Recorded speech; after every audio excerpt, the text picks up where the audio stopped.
오늘 우리가 읽은 말씀 스바냐가 살던 때는 암울한 시대였습니다.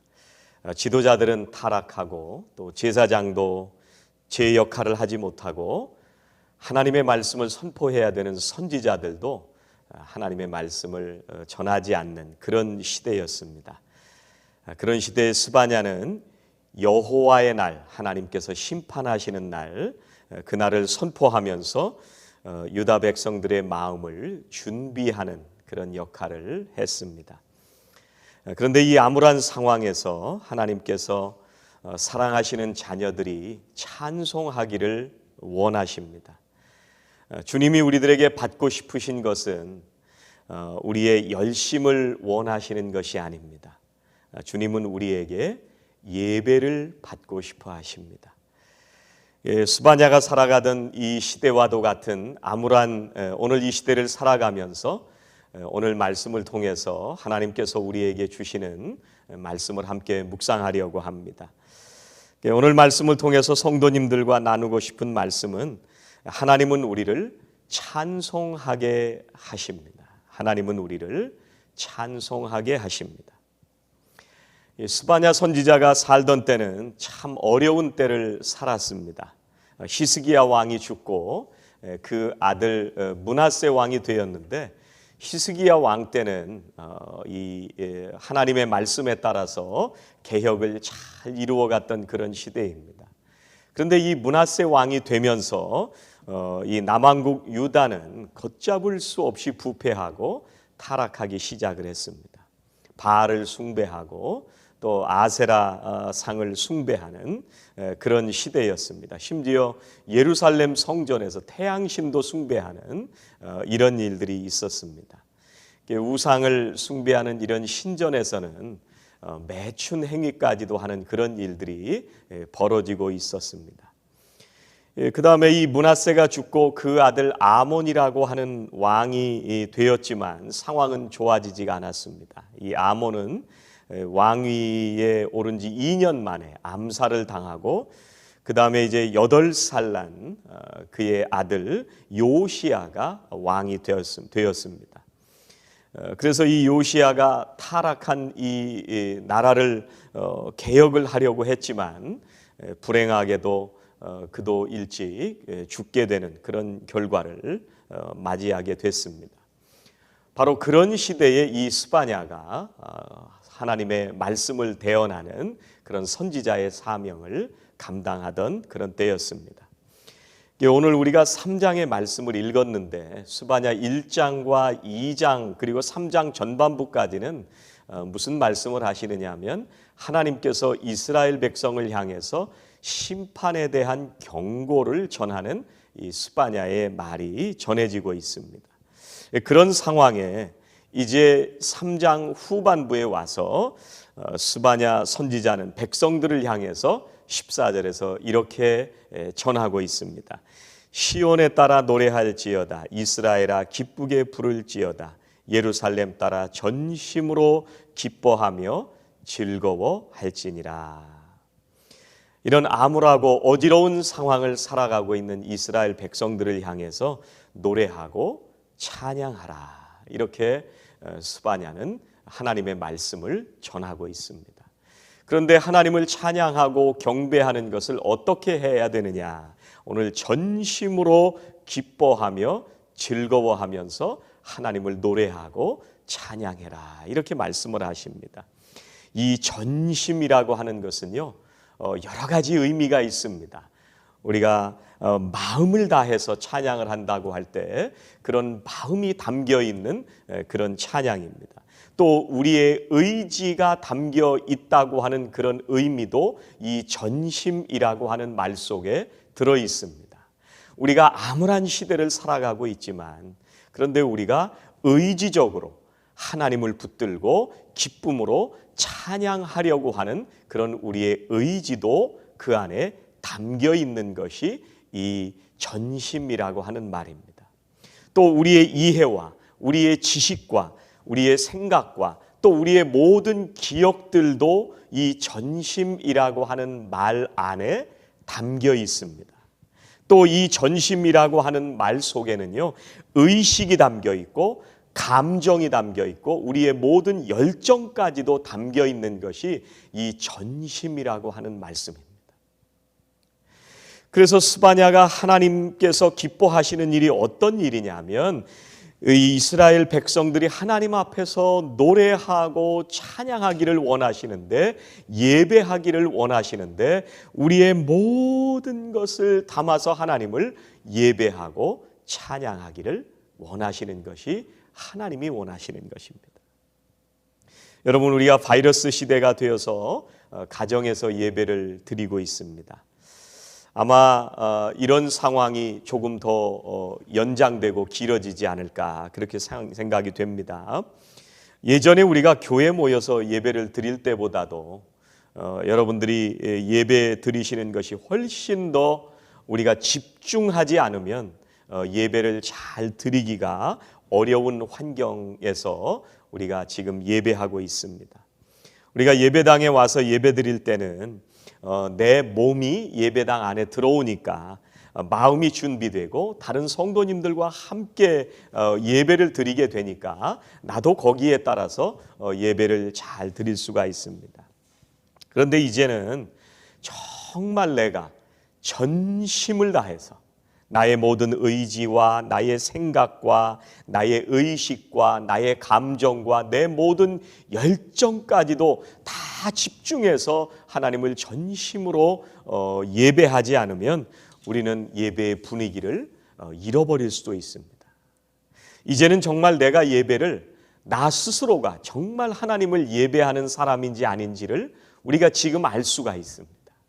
우리 사랑하시는 성도님들이 전심을 다해 예배하게 되시기를 주의 이름으로 축원합니다. 여러분, 사람은 슬플 때도 노래하고요, 기쁠 때도 노래할 수가 있습니다. 그런데 신앙인들이 위대하다고 하는 것은 감사할 수 없는 상황에서, 절망적인 상황에서, 그런 상황에서도 기쁨으로 노래할 수 있기 때문에, 전심으로 하나님을 경배할 수 있기 때문에 그것이 신앙인입니다. 스바냐는 하나님을 찬양하고 예배해라 이렇게 선포합니다. 우리의 기쁨과 감사를 드리면서 하나님 앞에 찬양을 올려드리면서 우리의 마음에 하나님이 주시는 기쁨이 우리 성도님들의 심령 속에 충만하게 되시기를 주의 이름으로 축원합니다. 여러분, 하나님을 찬양하는 것은 정말 놀라운 일인 것 같아요. 하나님을 찬양하고 기뻐하고 감사의 노래를 올려드리는 것은 우리가 이걸 억지로 노래 부르라고 한다고, 억지로 찬양하라고 한다고 이게 될 수 있는 일은 아닌 것 같습니다. 그런데 우리가 의지를 담아서 우리의 온 마음을 다해서 하나님을 찬양하다 보면, 그러면 우리의 마음에 기쁨이 솟아나게 되는 것을 경험하실 수가 있습니다. 또 우리가 하나님을 찬양하는 그 가사 하나하나를 우리가 온 마음을 다해서 기도하는 심령으로 하나님 앞에 찬양하게 될 때에 우리의 마음에 하나님이 주시는 평화로 가득하게 해주시는 하나님의 임재를 우리들이 경험하게 될 수가 있습니다. 여러분, 하나님께서 해주신 모든 것들을 우리가 돌아보면서 하나님께 감사하며 찬양하게 되었으면 좋겠습니다. 여러분, 우리가 이제 몇 주 전부터 우리가 예배를 열면서 하나님 앞에 먼저 찬양으로 영광 올려드리고 있습니다. 우리 임 권사님 오셔서 같이 찬양을 드리면서, 또 지난주에는 우리 장금순 권사님이 옆에서 같이 찬양을 드리는데요, 눈물을 흘리면서 찬양을 드리는 모습을 보면서 저도 굉장히 많은 은혜가 되었습니다. 우리가 찬양을 드리면서 아픈 우리의 육신이 치유되는 경험도 하게 되고, 우리의 찬양을 드리면서 우리의 아픔과 근심과 걱정을 주님 앞에 내려놓고 맡기게 되고, 하나님 앞에 은혜를 사모하면서 찬양을 올려드릴 때에 하나님만이 주실 수 있는 그런 기쁨을 우리 모두가 누리게 될 줄로 믿습니다. 여러분, 오늘 이 스바냐 3장의 앞에서는 하나님의 심판에 대해서 선포하고 있습니다. 그런데 하나님께서 온 세상을 파괴하고 멸망시키겠다고 하는 그런 말씀이 아니라 이 심판에 대한 선포를 하는 것은 하나님의 백성들이, 하나님의 자녀들이 죄를 뉘우치고 회개하고 정결하게 되어서 돌아오기를 하나님께서 원하시기 때문에 그 심판을 선포하시는 것입니다. 여러분, 심판이 끝나고 나면 하나님께서 온 세상을 구원해 주시고 또 하나님의 사랑하시는 자녀들을 구원해 주실 것입니다. 스바냐는 유다 백성들에게 이 여호와의 날이라고 하는 것을 선포하고 있어요. 그래서 이 여호와의 날, 심판의 날이 지나가고 나면 구원이 다시 한번 올 것이다. 하나님께서 반드시 구해 주실 것이다. 이 희망에 대해서 소망을 품고 하나님을 찬양하고 경배하라고 하는 것을 말씀을 하십니다. 그래서 끝까지 신앙을 지키고 신실한 신앙인으로 살아가기를 스바냐가 전하고 있는 것입니다. 여러분, 이렇게 마지막까지 소망을 잃지 않고 하나님을 찬양하는 사람들을 이 스바냐 2장에서는 남은 자다 이렇게 말씀을 하십니다. 스바냐에서는 남은 자들이라고 하는 것은 암울한 상황 속에서도, 절망적인 상황 속에서도 끝까지 믿음을 버리지 않고 하나님을 찬양하고 믿음의 길을 신실하게 포기하지 않고 끝까지 가는 사람들을 바로 남은 자다 이렇게 얘기를 합니다.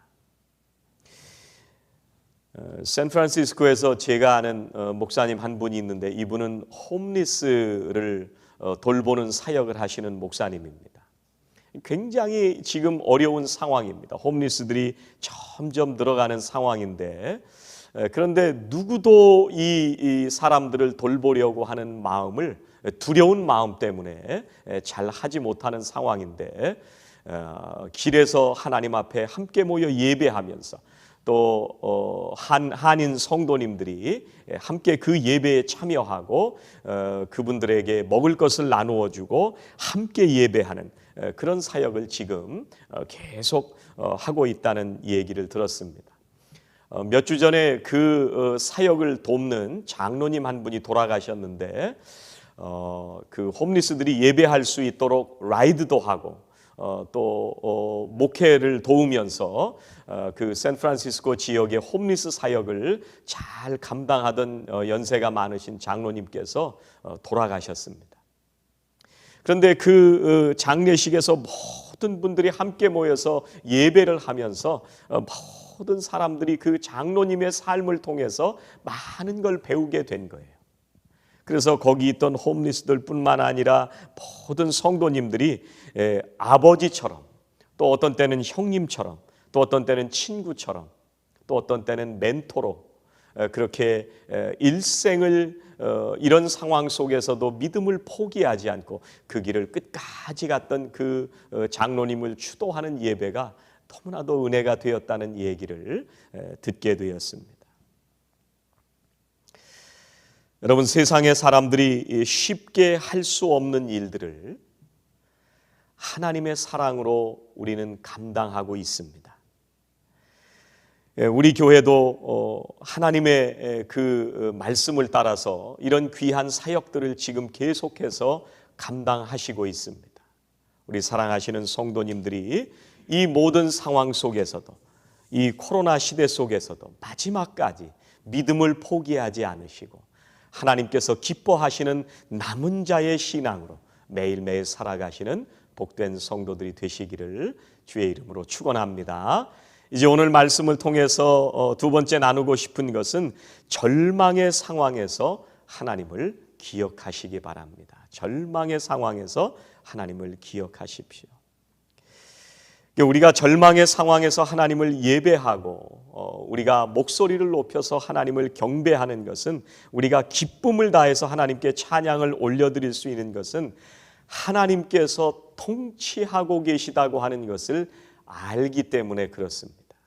하나님께서 온 세상을 다스리신다고 하는 것을 믿음으로 고백할 수 있기 때문에 그렇습니다. 오늘 14절 보니까요. 여호와가 네 형벌을 제거하였고 네 원수를 쫓아냈으며 이스라엘 왕 여호와가 네 가운데 계시니 내가 다시는 화를 당할까 두려워하지 아니할 것이라. 이렇게 말씀하십니다. 또 19절에 가보니까요. 때가 되면 너를 억누르는 자들을 내가 모두 벌하겠다. 없어진 이들을 찾아오고 흩어진 이들을 불러 모으겠다. 흩어져서 사는 이 모든 땅에서 부끄러움을 겪던 나의 백성이 칭송과 영예를 받게 하겠다. 그 암울한 세상을 살아가고 있지만 그러나 그 가운데 여전히 온 세상을 통치하시고 섭리하시는 그 하나님을 믿음으로 고백하는 스바냐의 소망의 말씀이 선포되고 있습니다. 여러분, 우리가 볼 때 지금은 해결이 안 된 것 같고 이런 고통스러운 상황이 영원할 것처럼 우리들이 느껴질 때도 있지만 그런데 여전히 하나님께서 통치하신다는 것을 고백하는 것이 바로 신앙입니다. 이 고백을 잊어버리는 순간 우리의 신앙은 흔들리게 됩니다. 하나님은 반드시 우리를 구원해 주시고 하나님은 반드시 우리가 묶여 살아가는 모든 것들을 풀어주시고 자유하게 하실 줄로 믿습니다.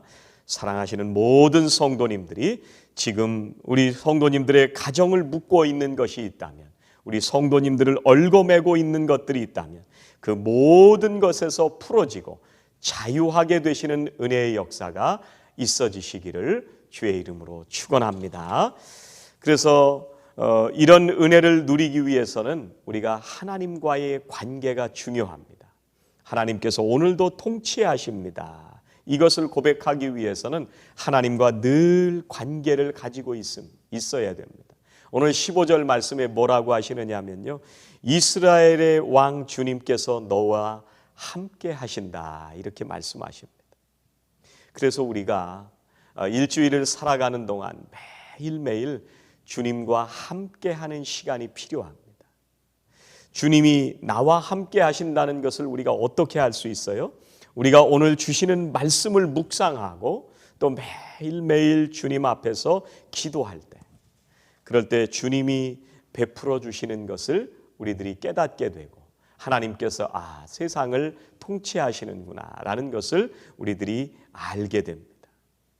그리고 우리가 하나님의 말씀을 묵상하고 기도할 때 우리가 지금 염려하며 살아가는 것에 대해서 하나님께서 어떻게 살아갈지를 우리들에게 말씀해 주십니다. 우리가 하나님 앞에 나아가서 기쁨으로 찬양할 때 우리가 무엇을 하면서 살아가야 할지도 우리들에게 말씀해 주십니다. 사랑하시는 우리 성도님들, 하나님과 만나는 시간을 꼭 만드시기 바랍니다. 다른 사람이 아니라 하나님 그 한 분만을 만나는 시간을 매일매일 가지셨으면 좋겠습니다. 여러분, 구약 성경에 보면 여호사밧이 전쟁 얘기를 듣고 두려움에 사로잡혔습니다. 그런데 여호사밧은 두려운 마음이 들 때 하나님 앞에 나아가서 기도했습니다. 그리고 나만 나아가서 기도한 것이 아니라 같이 기도해달라고 함께 하나님 앞에 나아가서 기도했습니다. 여러분, 우리가 세상의 어려운 일들을 겪을 때 두려워하는 것은 어쩌면 우리의 육신을 가지고 살아갈 때 당연한 일일 수도 있습니다. 우리는 두렵습니다.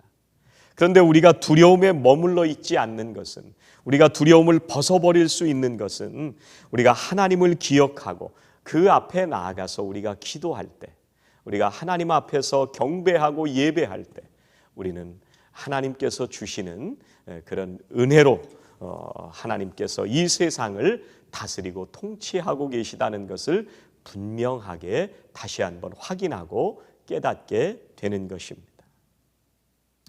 여러분, 우리가 속해서 한 마음으로 기도할 때 능력이 있습니다. 마태복음 18장 19절은 이렇게 말씀하십니다. 진실로 다시 너희에게 이르노니 너희 중에 두 사람이 땅에서 합심하여 무엇이든지 구하면 하늘에 계신 내 아버지께서 그들을 위하여 이루게 하시리라. 여러분, 문제를 만나면 하나님 앞에 들고 나아가서 기도하시기 바랍니다. 절망적인 상황이 되면 암울한 상황이라고 여러분이 생각이 되시면 여러분 하나님 앞에 나아가 말씀을 붙들고 하나님을 만나시기 바랍니다. 모든 것을 우리에게 가장 좋은 것으로 응답하시는 하나님을 믿고 의지하시기를 바랍니다. 우리가 기도하면 하나님을 생각하게 되고 우리가 하나님의 말씀을 묵상할 때 하나님의 눈으로 세상을 바라보게 되고 하나님께서 통치하시고 있다는 것을 우리의 믿음으로 고백하게 될 줄로 믿습니다. 마지막으로 오늘 말씀을 통해서 우리 성도님들과 나누고 싶은 것은 하나님은 우리를 기뻐하십니다. 하나님은 우리를 기뻐하십니다. 오늘 17절 말씀 보시면 너의 하나님 여호와가 너의 가운데 계시니 그는 구원을 베푸실 전능자이시라. 그가 너로 말미암아 기쁨을 이기지 못하시며 너를 잠잠히 사랑하시며 너로 말미암아 즐거이 부르며 기뻐하시리라 하리라. 여러분, 저는 애들 둘이 태어날 때 저는 두 번 다 애들이 태어나는 것을 본 적이 없습니다. 큰아이 때는 지방의 회의 때문에 나갔다가 애가 태어난 나중에 와서 큰애를 보게 됐고, 둘째 애를 낳을 때는요 일하러 나갔다가 급하게 돌아와 가지고 급한 상황에서 이제 병원에 들어가게 됐는데, 저는 이제 밑에 어드미션 하는 그 오피스에서 열심히 이제 서류를 작성하고 있는데 나중에 다 써놓고 올라가 보니까 벌써 애가 나왔더라고요. 이 애들이 자라기 시작하는데요, 첫째 애가 자라기 시작하는데 그 전에 한 번도 애가 자라는 거를 세밀하게 본 적이 없잖아요. 그냥 애기들을 보면 기쁘고 반갑긴 하지만 그런데 그냥 어떻게 자라는지를 매일 지켜보지는 못했잖아요. 그런데 애가 누워만 있다가 그런데 어느 날 애가 이 몸을 뒤집는 날이 왔습니다. 이 세상에 이런 기적 같은 일이 있나 그런 생각이 들고요. 애가 이제 엎드리더니 이제는 엄지발가락에 힘을 주고 밀면서 앞으로 전진하기 시작했습니다. 겨우 조금 앞으로 전진하는 거예요. 꼬물꼬물 이제 앞으로 전진하기 시작하는데 엄지발가락 두 개에다가 온 힘을 다해서 이 두 개로 밀기 시작하는 거예요.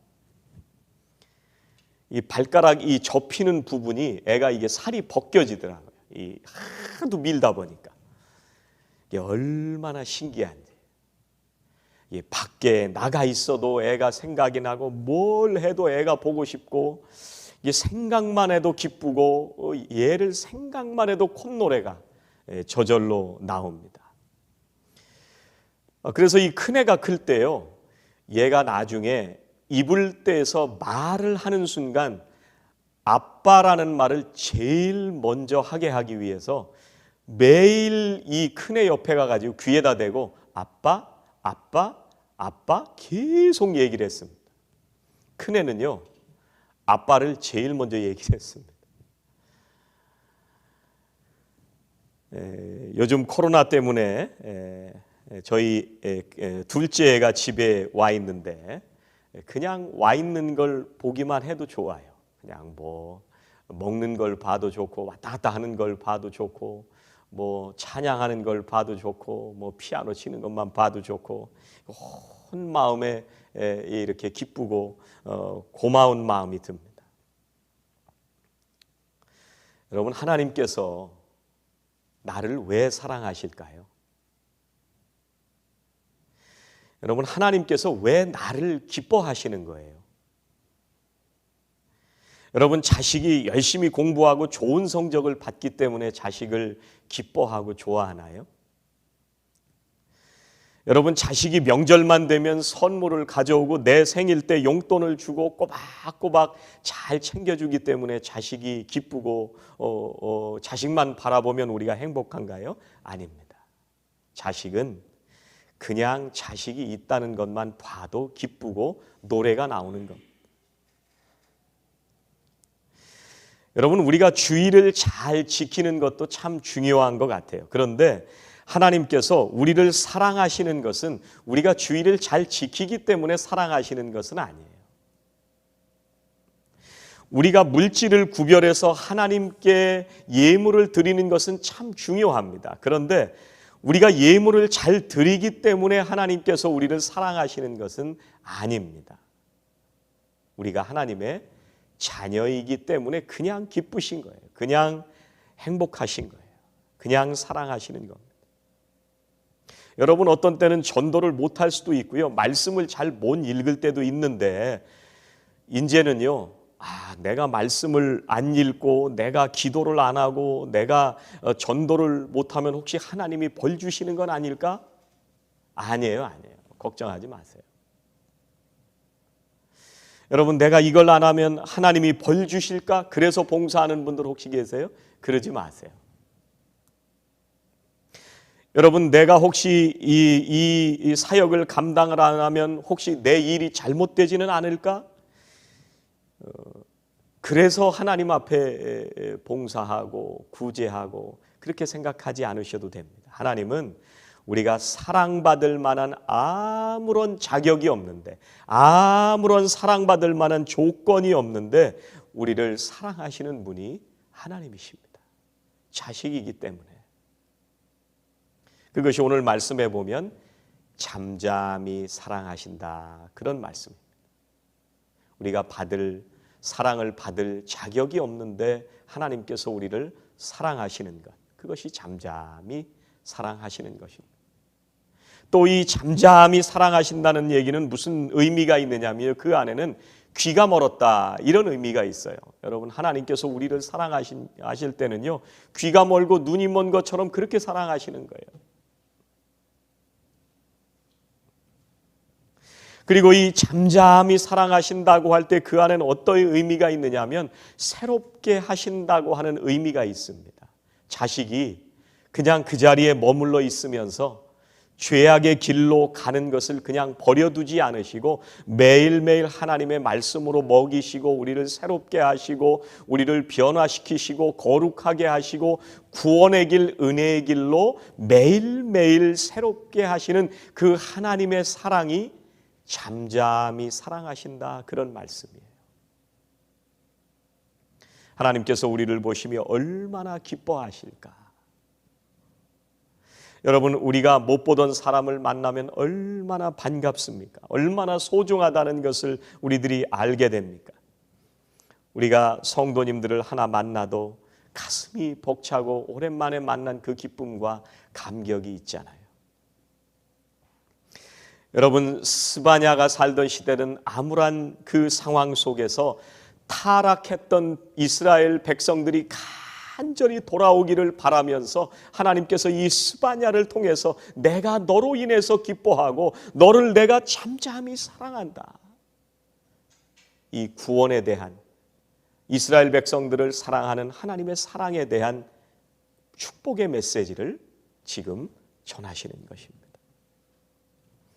하나님께서 잃어버렸던 이스라엘 백성들을 다시 찾으셨을 때 얼마나 기뻐하셨을까.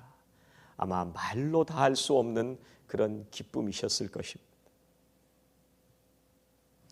사랑하는 성도 여러분, 우리의 문제 가운데 여전히 지금도 함께 하시는, 우리를 너무나도 사랑하시는 그 하나님을 꼭 붙드시고, 우리가 살아가는 이 시대가 암울할 것 같고 정말 절망적인 그런 상황인 것 같지만, 그러나 그 속에서도 두려워하지 마시고 하나님을 찬양하며 예배하시기를 바랍니다. 그 하나님을 찬양하며 끝까지 믿음을 저버리지 않고 매일매일 하나님의 사랑 안에 거하시는 저와 성도 여러분들이 되시기를 주의 이름으로 축원합니다. 기도하시겠습니다. 하나님, 감사합니다.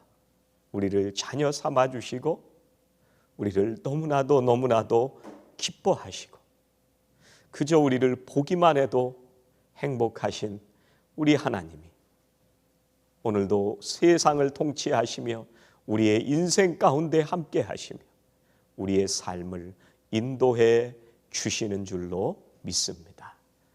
하나님, 사랑하시는 성도들 온 마음을 다해 그 좋으신 아버지 하나님을 붙들고 믿음으로 이 시대를 살기 원합니다. 마지막 남은 사람들이 되어서 끝까지 믿음의 길, 진리의 길을 걸어가며 하나님 주시는 그 놀라우신 사랑을 매일매일 경험하며 살기를 원합니다. 사랑하시는 모든 성도들과 자녀들과 그 가정들을 축복하여 주시고 매일매일 주님 은혜 안에 기쁨으로 찬송하며 전심으로 예배하며 살아가는 믿음의 성도님들 다 되게 하여 주시옵소서. 예수님의 이름으로 기도하옵나이다. 아멘.